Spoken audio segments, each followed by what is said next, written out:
I'm going to tell you a story.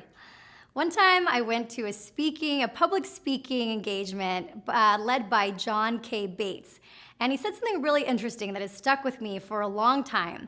And that was that if you hook your brain up to an fMRI machine, you can actually see the parts of your brain that light up when somebody gives you a reward or someone pays you a compliment. This is your reward center of your brain. It also happens to be the same part of your brain that lights up when someone says, "I'm going to tell you a story."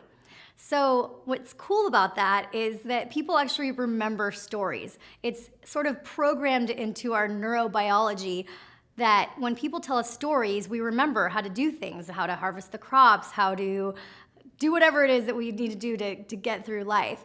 And so when you think about social media and your marketing, you have to ultimately think about how you're telling your story. So when you're developing your social media and marketing strategies, you've got to tell a story. And what are some ways to do that?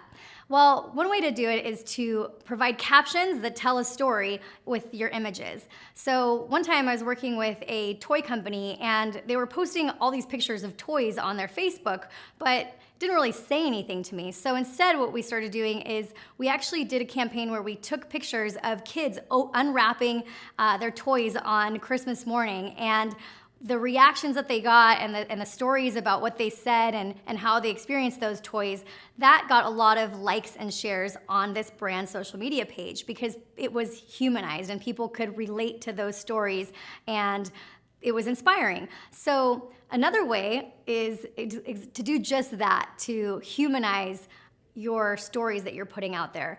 This morning, I wrote a post on Facebook and said, I'm coming up to LA to film a really cool video on Docstoc about influence because that's what I want people to know me for. And I tell these little stories around influence and people start to sort of understand what I'm about. So the last way I would say is to be consistent with your stories. Make sure that they all sort of follow a specific theme around what you want to be known for. So hopefully I've inspired you to try a little more storytelling for your social media and marketing in your business.